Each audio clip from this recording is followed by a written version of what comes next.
이 말씀은 오늘날 우리에게 주는 의미가 정말 크다고 생각합니다. 구약의 시대에 가장 성스러운 기구는 법궤이었습니다. 법궤는 언약의 상징이었고 하나님의 임재를 나타내는 거룩한 성물이었습니다.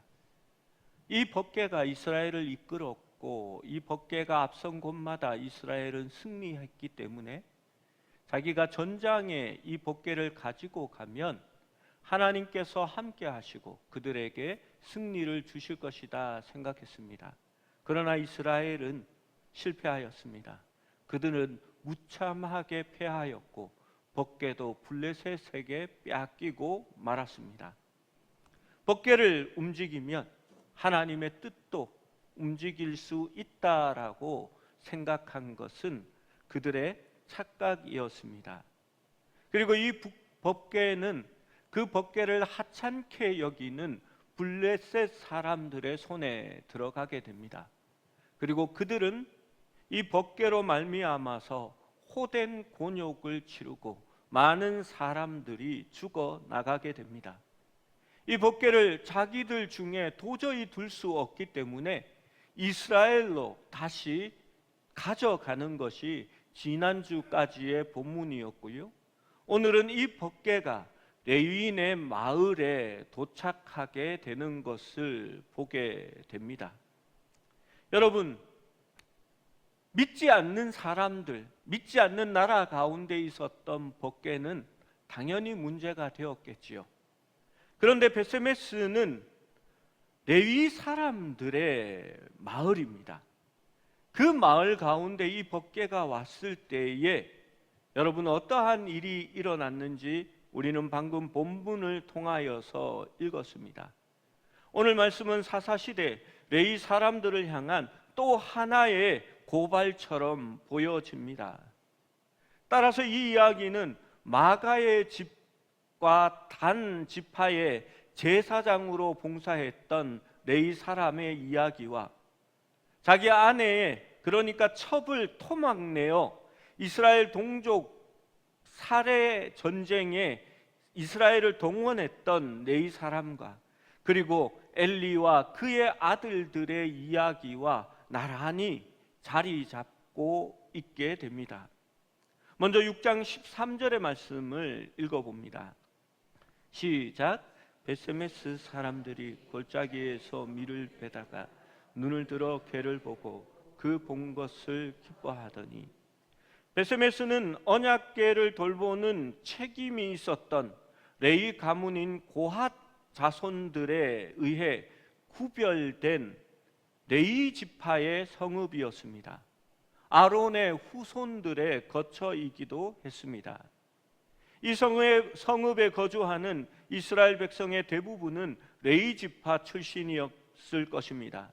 따라서 이제 언약궤는 그 맡은 책임을 가진 레위 지파 족속에게 넘겨지게 되었고 이들은 눈을 들어 궤를 보고 그 본 것을 기뻐하였습니다. 이들은 제사장 지파답게 언약궤의 기한을 기념하여 하나님께 번제와 다른 제사를 준비합니다.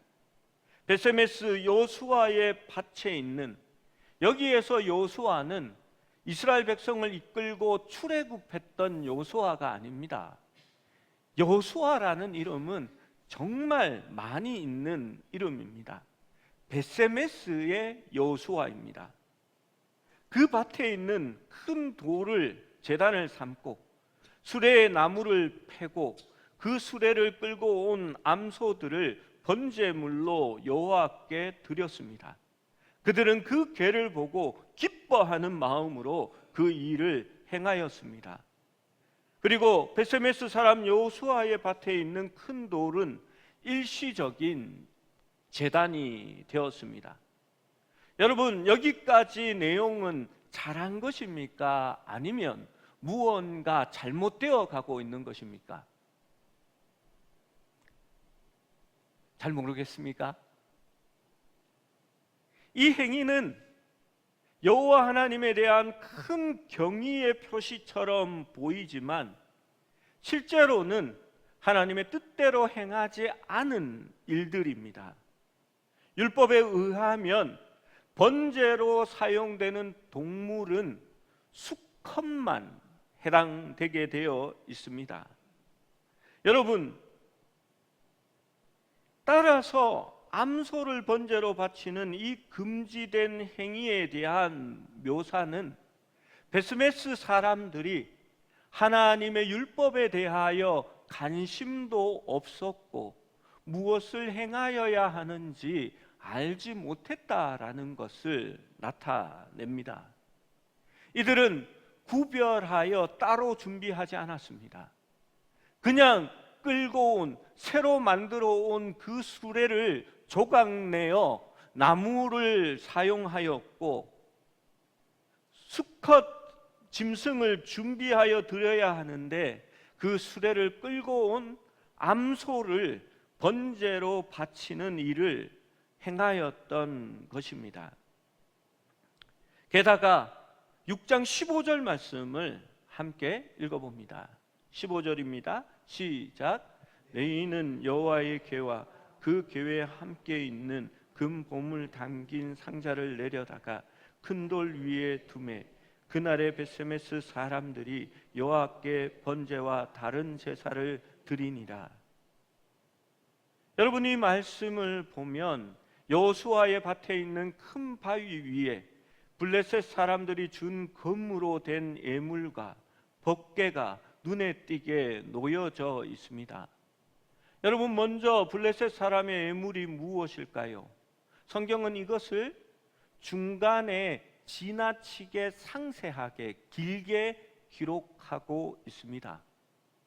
그것이 무엇인지 눈여겨보라고 그렇게 기록한 것입니다. 다섯 통치자에게 속한 블레셋 성읍의 수에 따라 금으로 만든 독종기 5개와 금으로 만든 쥐 5마리입니다. 그 성읍들을 구체적으로 명시하여 아스돗, 가사, 아스글론, 가드, 에골론이라는 요새로 된 도시들을 분명하게 기록하고 있습니다. 여러분, 독종기와 쥐가 금으로 만들면 하나님 앞에 드릴 예물이 되어질까요? 저는 오늘 설교 제목을 거룩하게 구별하여 라고 정했습니다. 지금 베스메스의 레위인들이 제사를 지내고 있는 여호수아의 밭의 큰 돌은 정말 거룩하게 구별되어진 장소일까요?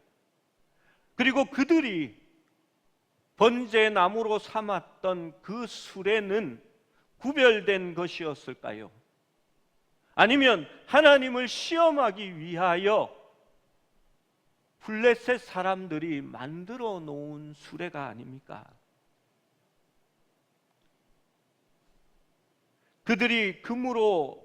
블레셋 사람들이 금으로 만든 독종과 쥐들이 하나님이 받으실 만한 거룩하게 구별된 것이었을까요?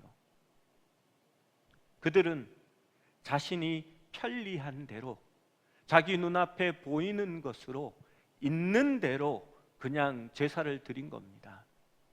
거룩하게 구별하지도 않았고 하나님의 법을 생각하지도 않았고 하나님의 법에 따른 제사를 지낸 것이 아니었습니다. 사랑하는 성도 여러분, 거룩하게 구별한다는 것이 무엇일까요? 그것은 하나님의 영광만을 위하여 따로 구별하여 드린다는 것입니다.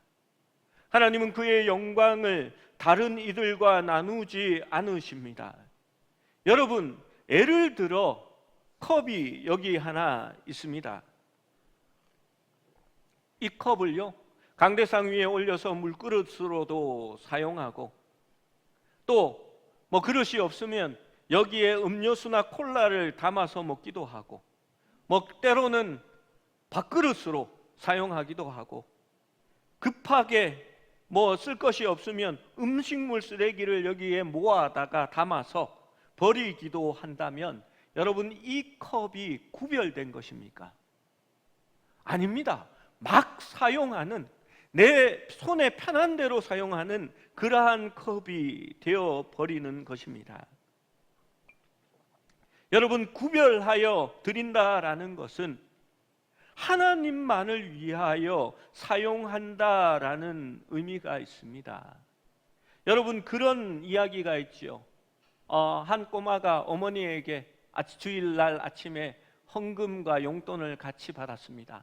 500원을 받아서 교회에 가다가 철푸덕 넘어지고 말았습니다. 손에 쥐고 있던 동전 2개가 도르륵 굴러갔는데 하나는 찾았고 하나는 못 찾았습니다. 이 소년이 이렇게 말합니다. 하나님께 드릴 헌금을 잃어버렸군 하면서 500원짜리 하나는 용돈으로 쓰고 그날 헌금은 드리지 않습니다. 여러분, 구별한 것일까요? 구별하지 않은 것입니다. 여러분, 거룩하게 구별한다라는 것은 아무나 근접할 수 없도록 제한한다라는 의미가 있기도 합니다. 여러분, 율법에 따르면 언약궤는 일반인들이 볼 수도 없었고 손으로 만질 수도 없었습니다. 민수기 4장 5절에서 6절 말씀을 함께 읽어봅니다. 시작. 진영이 전진할 때에 아론과 그의 아들들이 들어가서 칸 막는 휘장을 걷어 정격을 덮고 그 위에 해달의 가죽을 덮고 그 위에 순정색 보자기를 덮은 후에 그 채를 꿰고, 여러분, 많이도 덮었습니다. 그리고 그것을 만지지 않고 언약궤 위에 있는 고리에다가 그 채를 깨어서 그 법궤를 옮기게 되는 것입니다. 민수기 4장 20절 말씀도 함께 읽어봅니다. 시작. 그들은 잠시라도 들어가서 성소를 보지 말라. 그들이 죽으리라. 여러분, 성소에 있는 법궤를 보는 것은 허락되어 있지 않았습니다. 그래서 그것은 금해진 일이었습니다. 여러분, 아론 계통의 제사장 직분을 맡은 사람들, 그 사람들이 모여 사는 벳세메스의 사람들이 그것을 몰랐을까요? 하나님께서 법궤를 운반할 임무를 부여한 고핫 자손조차도 그 거룩한 상자를 만지거나 보는 것이 금지되어 있었습니다. 따라서 이스라엘 예배의 거룩한 것들을 돌볼 임무를 맡은 고핫 자손의 첫 번째 임무는 법궤를 눈에 띄지 않게 잘 덮어야 했고, 법궤와 물리적 또는 시각적 접촉을 피하게 하는 것이 그들의 첫 번째 임무였습니다. 여러분, 고핫 자손에게 요구된 이 일은 셈과 야벳이 아버지의 노아의 벌거벗음을 가리라는 명령을 받았을 때 행했던 일과 유사했을 것입니다. 그러나 벳세메스의 자손들은 함처럼 행동하였습니다. 그들은 언약궤를 숨기기는커녕 큰 바위 위에 올려놓고 하나님의 언약궤를 들여다보았으며 그 가정에 언약궤를 만지게 되었습니다.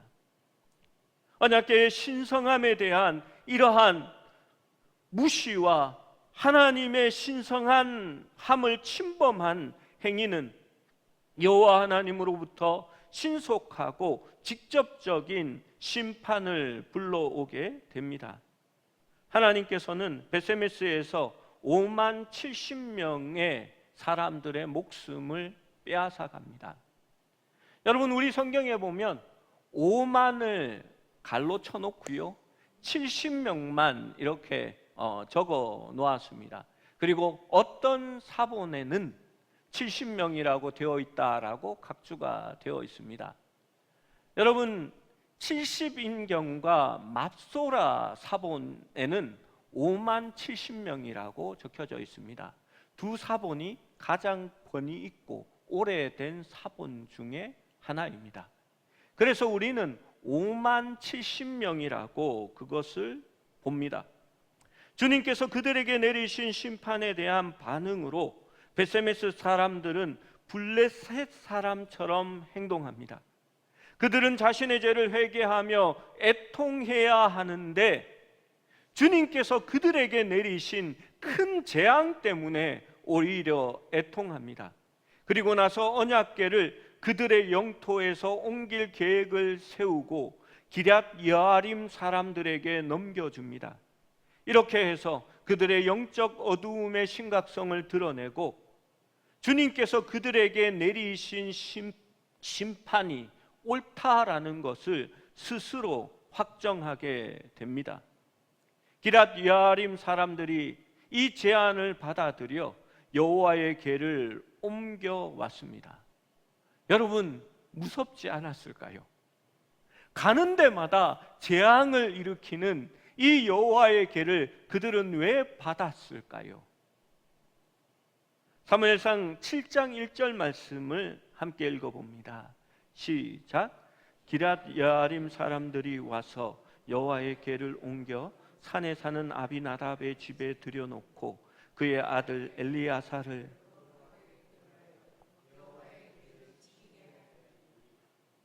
기럇 여아림의 아비나답이나 그의 아들 엘르아살에 대한 족보는 성경에 나와 있지 않습니다. 찾을 수가 없습니다. 그러나 엘르아살은 구약 성경에 흔히 쓰이는 제사장의 이름입니다.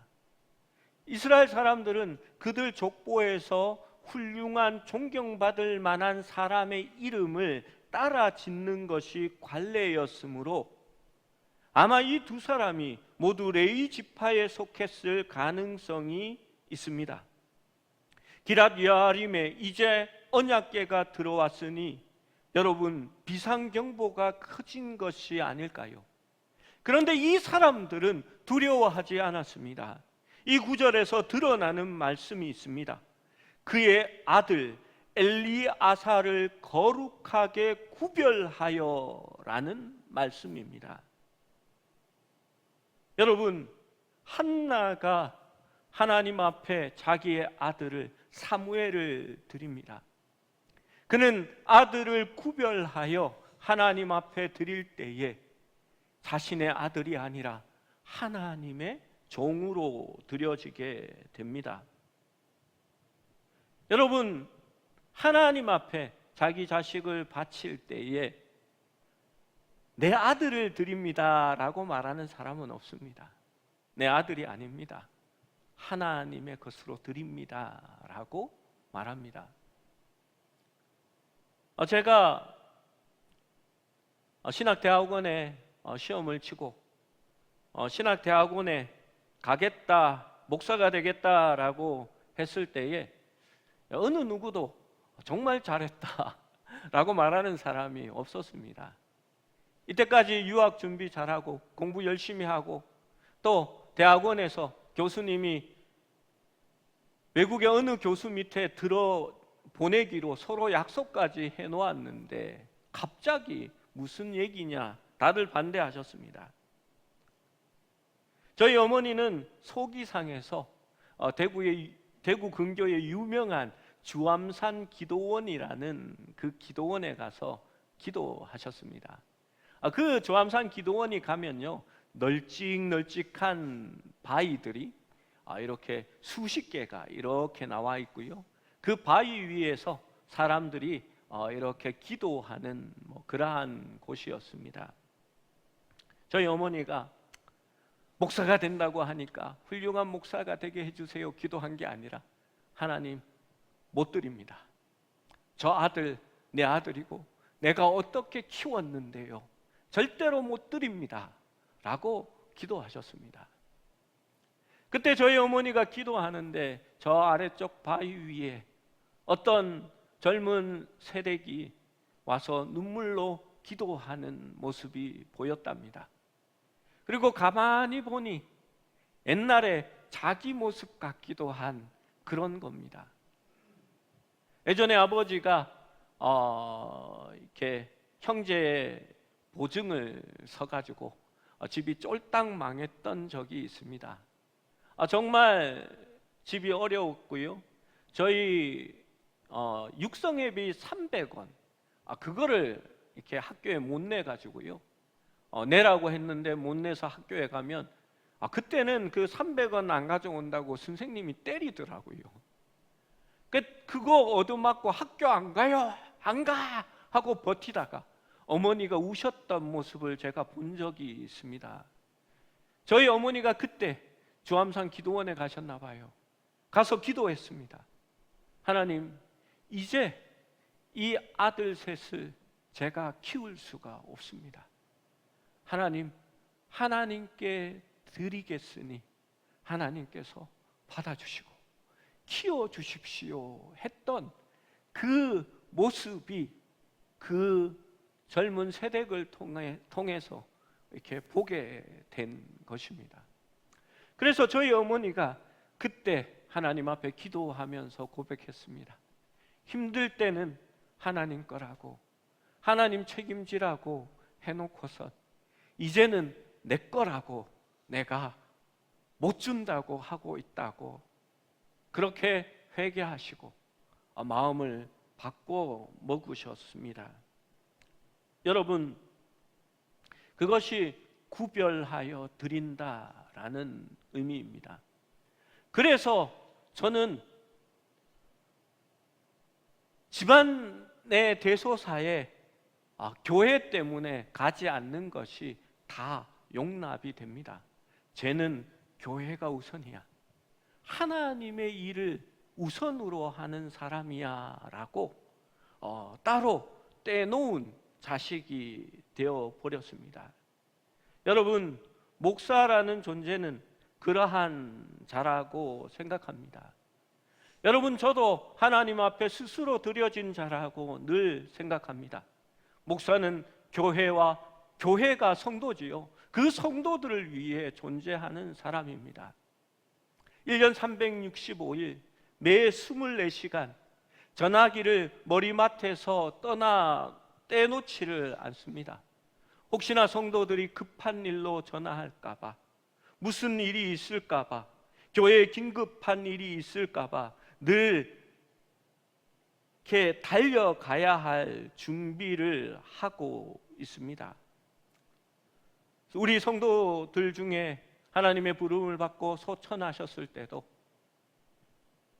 뛰어 새벽에 달려가야 했고, 또 그 마지막 모습을 보는 것도 목사의 임무고, 하나님 앞에 기도하고 보내는 것도 목사의 일이라고 생각합니다.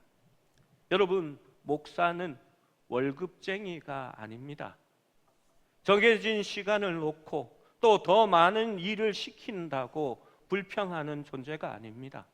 목사는 자신을 하나님 앞에 헌신하고 교회를 위하여 목숨을 내어놓기 위하여 부름받은 자들입니다. 여러분, 구별하여 드린다는 것이 어떠한 의미가 있을까요? 여러분, 이 마이크 아무것도 아닙니다. 밖에 나가면 어느 곳에나 사용하는 마이크입니다. 별로 비싼 마이크도 아닙니다. 그러나 이 마이크가 하나님의 강단에서 놓여지고 말씀을 전하는 데 사용된다면 이것은 특별한 의미를 가지게 되는 것입니다. 우리 교회 당회에서요, 성찬상을 따로 구입하자 의논하고 성찬상을 따로 주문을 했습니다. 교회에 아무렇게나 사용하는 테이블에 흰색 보자기를 덮어놓고 그것을 쓰는 것이 옳지 않다라고 생각했습니다. 그래서 일부러 원목을 다듬고 만드는 분을 소개받아 그분의 작업장으로 우리 반장로님과 함께 찾아갔습니다. 느릅나무를 부탁하고 그 나무를 켜서 일일이 손으로 작업하는 것으로 그 나무를 맡겼습니다. 그리고 상판 테이블을 이제 집성했다라고 2주 전에 연락을 받았습니다. 여러분, 시간이 꽤 오래 걸리는 작업입니다. 아마 벌써 4-5달 정도는 지난 것 같습니다. 그래도 그것을 기대하고 그 선찬상이 오면 강대상 어느 한쪽에, 이 강단 어느 한쪽에 두고 성찬을 위해서 구별하여 사용하겠다라고 생각합니다.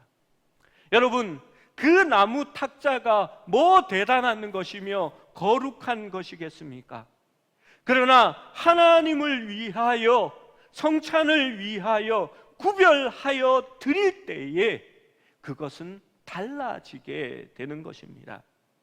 언약궤는 조각목, 아카시아 나무에 불과할지라도 그것이 하나님의 임재를 나타내기에 신성하게 여겨져야 하고, 하나님의 거룩함을 무시당하지 않도록 하나님께서는 스스로 모든 일들을 취하였습니다.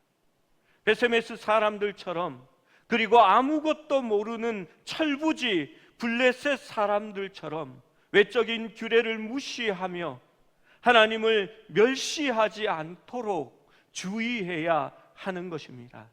하나님의 영광을 위하여 사용되는 모든 것들은 거룩하게 구별되어야 할 필요가 있는 것입니다. 저는 교회의 본당을 주중에 다른 용도로 빌려주는 것에 신중하게 생각합니다. 왜냐하면 이곳이 예배를 위하여서 구별되었기 때문입니다.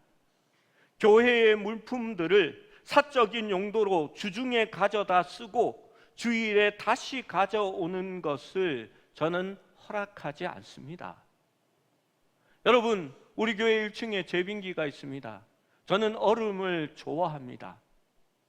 그런데 저희 집에 이렇게 얼음 얼리는 게 없습니다. 냉장고 안에 요만한 거 한 판 넣어서 8개, 16개 조그만한 얼음을 이렇게 돌리면 툭 떨어집니다.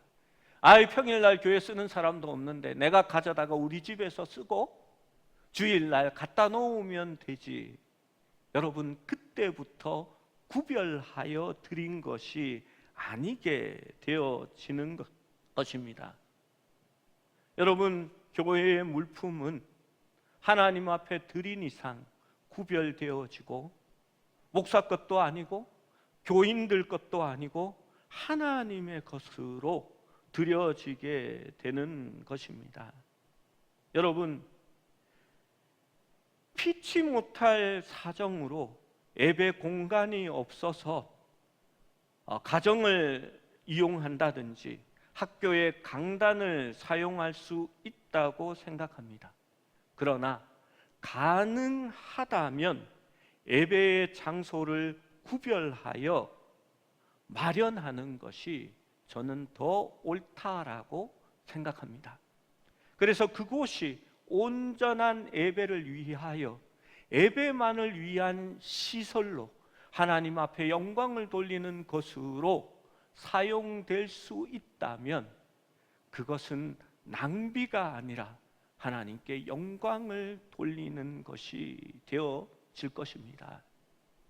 오늘날 많은 목사님들이 이제는 교회 건물이 필요 없고 교회 건물을 빌려서 예배를 드리는 것이 더 옳다라고 말하는 분들이 있습니다.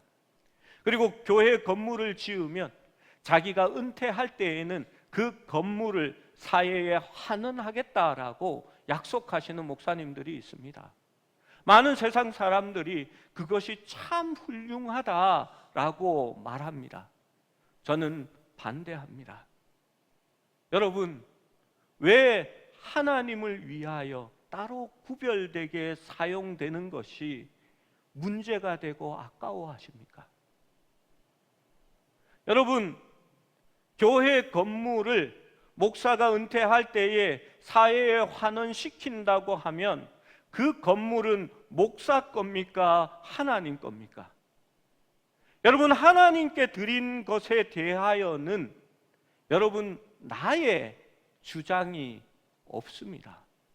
이미 하나님 것이 되었기 때문에 그것이 내가 어떻게 사용하는지, 어떤 마음으로 해야 되는지 내가 어떻게 간섭할 자격이 없다라는 것입니다.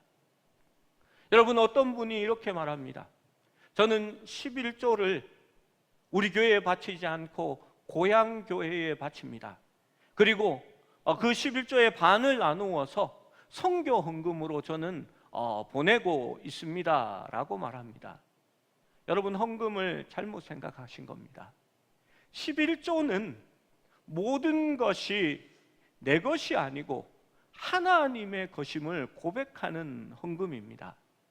그 헌금은 내가 어느 곳에 보내고 어떤 목적으로 사용하는지에 대한 권한을 부여하지 않습니다. 그것이 11조 헌금의 내용이기 때문입니다. 제가 지난번 노회에 있었을 때 그 노회에 갔더니 노회에 가면 이렇게 친절하게도 간식거리를 이렇게 접시에 담아서 미리 준비해 줍니다. 그래서 교회에 들어갈 때에 그 간식거리를 들고 이렇게 들어갑니다. 좀 아이러니하죠. 먼저 예배를 드리는데 목사들이 먹을 간식을 가지고 예배하러 들어간다라는 게 좀 우스운 일입니다. 그리고 예배 전에 먼저 성찬식을 하게 됩니다. 노회에는 목사와 장로님들이 참석을 합니다. 그런데 성찬식을 진행하고 있는데 잔이 나누어졌습니다. 포도즙인지 포도주인지 잘 알지 못하겠지만 그 잔을 이렇게 마시고 잔을 내려놓고 놓았는데 앞에 있는 모 교회 장로님이 땅콩을 하나 까서 입에 넣는 겁니다. 여러분, 술 마시고 안주 먹는 것처럼 제가 뒤통수를 한 대 팍 때리려고 하다가 기도했습니다. 하나님이 대신 쳐주십시오. 여러분, 주의를 거룩하게 구별하지 못하고 예배의 규례를 멸시하고 은혜의 수단을 소홀히 하고 신앙의 외적인 형태를 헛된 것이라 부르는 것, 이 모든 것을 그렇게 말할 수 있는 것은 거룩하게 스스로 구별하지 못했기 때문입니다. 외적 형식이 생명은 아니지만 형식은 그 안에 담긴 생명과 본래의 의미 때문에 존중받아야 하며 몸은 내적인 영혼 때문에 거룩하게 살아야 하는 것입니다. 여러분, 어디 물건과 또 장소만 그러할까요? 하나님은 우리에게 말씀하셨습니다. 너희 몸을 하나님이 기뻐하시는 거룩한 산 제물로 드리라. 이는 너희가 드릴 영적 예배니라. 우리가 하나님 앞에 예배로 나아간다라는 것은 우리 몸 자체가 구별하여 거룩하게 된다라는 의미를 가지고 있습니다. 여러분, 그것이 없으면 영적 예배가 되어지지 않는다라고 말하는 것입니다. 사랑하는 여러분, 하나님께 드려지는 어떠한 것도 낭비가 아닙니다. 헛되이 드려지는 것이 아닙니다. 그냥 사라지는 것이 아닙니다.